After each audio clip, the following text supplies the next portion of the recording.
You're listening to The Alex Jones Show. You are. And here's our interview, more of it coming up tonight, with James O'Keefe of Project Veritas. Tell us where you are, what was going on, and what led you to this particular report. We're in the area surrounding Raleigh-Durham, North Carolina, and we walked into these poll precinct locations and simply said the names of inactive voters, and they told us, they offered us ballots. We did this a total of about 20 times, and everyone offered us a ballot except one, and that person asked to see my driver's license, which is against the rules. You're not allowed to ask for ID, but when they did ask for ID, I was unable to get a ballot. I was unable to get someone else's ballot. So we demonstrated that in-person voter fraud is possible. This comes on the heels of a report we did last week where a worker was fired, a campaign worker was fired for telling us to vote for non-citizens. And this comes 2 weeks after in Colorado, a worker was fired for telling us to go dumpster diving for ballots of African Americans to vote in their names. So we really have done a big series on voter fraud, and it's having an impact on these races. But you demonstrated perfectly. You can go vote as people who are even deceased. Is that correct? Yeah, I mean, anyone whose name is on the rolls, you could walk right up to the poll location, state their name, state their address, and you can get offered their ballot. You just have to sign the form. We didn't actually sign any forms because that would be a felony, but it is possible. There's 700,000 inactive voters. There's over 1,000 people in North Carolina who are registered to vote, who are non-citizens. So this stuff is entirely possible, and the elections are so close, it could make a difference. And when we talk about this voter fraud, it doesn't even have to be somebody who's necessarily not going to vote. Could it just be a circumstance where you get to the polls before they do? Very, very well could be, and many people don't vote. You know, in Colorado, in the mail-in ballots, you know, almost half or 1/3 of those ballots are thrown away or discarded.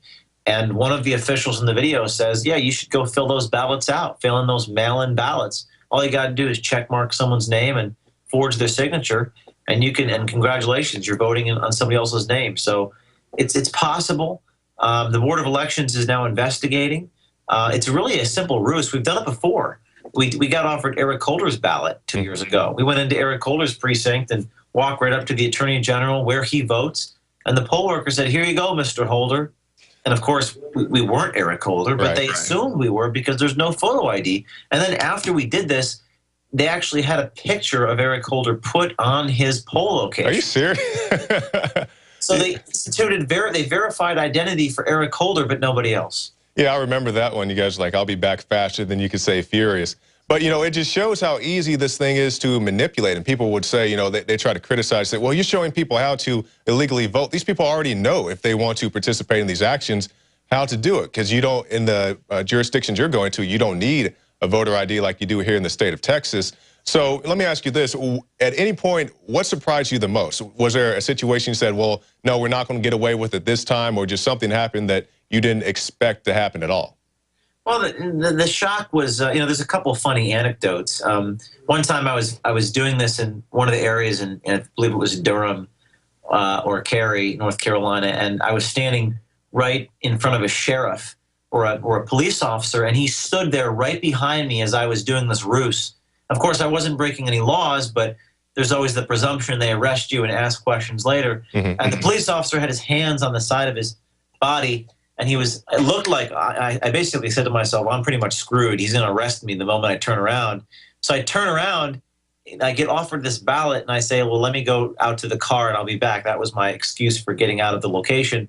And the officer looks at me, and I'm expecting him to put handcuffs. He literally just walked right by me and said, you know, he just said, hey, he was voting. I thought he was there to, you know, stop me from doing this ruse, but he was just there as a police officer voting. There was another anecdote where the woman in the video actually does say, I need to see your driver's license, and I did not expect that. That was the one thing I did not expect, was for them to break the rules and do the right thing, even though it was against the rules. And that's what stopped me from being able to get offered the ballot, was when she asked me for my ID. What's the rule that she broke? That just simply asking for a photo ID? In North Carolina in 2014, you do not need to show a driver's license. And in some of the cases when we said, oh, you know, I would say, oh, do you need to see my driver's license? They would, almost like when you show garlic to a vampire, they would jump back and say, no, I can't see your ID. I can't see your ID. So the notion that someone actually asked for ID is wrong. In the state of North Carolina, you're not allowed to do that. You pick up the receiver with your heart racing and sweat dripping from your forehead. You finally muster the courage to... A good food is essential to a healthy immune system. But I go further with Super Nascent Iodine X2 from InfoWarsLife.com. 50% stronger